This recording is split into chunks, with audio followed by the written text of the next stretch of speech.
জিনিস মনে রাখবা, খুবই ইম্পর্টেন্ট। ওয়াইফাই, ওয়াইম্যাক্স, ব্লুটুথ, এই তিনটা এগুলার আইব IEEE স্ট্যান্ডার্ড ওয়াইফাই আসবে, ঠিক আছে? এই যে এইটা আসবে কত, এই যে 802.11 এত করে মনে রাখ টেকনিক। দেখো এই যে আই আই দুইটা আছে না, আই এর লগে ওয়াই এর সম্পর্ক আছে না, আই এর নিলে ওয়ানটা একই বরাবর না। দেখো আই আই লিখলাম, এই ফোনাটা যদি মিলে দিই তাহলে ওয়ান হয়ে যায় না, তাহলে তো আই দুইটা আছে, তাহলে ওয়ান দুইটা, তাহলে এগুলো তিনটা সংখ্যা মনে রাখবা। 802 সবার ক্ষেত্রে কমন না, তাহলে একটা 11, একটা 15, একটা 16, তাহলে মনে রাখবা 11, 15, 16 আছে। ম্যাক্স মানে সর্বোচ্চ, ম্যাক্স মানে কি, তাহলে সবচেয়ে বড় সংখ্যা কোনটা, 16, তাহলে তুমি এমনি মনে রাখবা ওয়াই ম্যাক্স এর ক্ষেত্রে 16।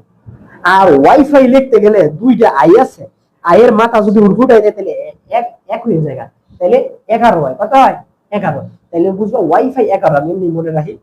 তারপরে ওয়াই ম্যাক্স হচ্ছে বড়টা 16, আর বাকি একটা আছে সেটা বলো দুইটা কত 15, কথা ক্লিয়ার? এটা কিন্তু মারাত্মক ইম্পর্টেন্ট এমসিকিউ এবং ক নাম্বারের প্রশ্নে আসতে পারে, ঠিক আছে? যে ওয়াইফাই এর IEEE স্ট্যান্ডার্ড কত, তখন লিখতে হইব ওয়াইফাই হচ্ছে 802 কত 11, ওয়াই ম্যাক্স 802.16, আর ব্লুটুথ 802.15।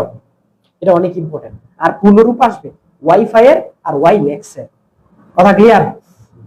ওয়াইফাই হচ্ছে ওয়্যারলেস ফিডিলিটি, এইটাই সবচেয়ে বেশি আছে হ্যাঁ এমসিকিউর মধ্যে। আবার ক নাম্বারের প্রশ্ন আছে এটাতে আসে ওয়াইফাই এর পূর্ণরূপ কি, আবার ওয়াই ম্যাক্সও আইতে পারে, ঠিক আছে? আচ্ছা তাহলে এতটুকু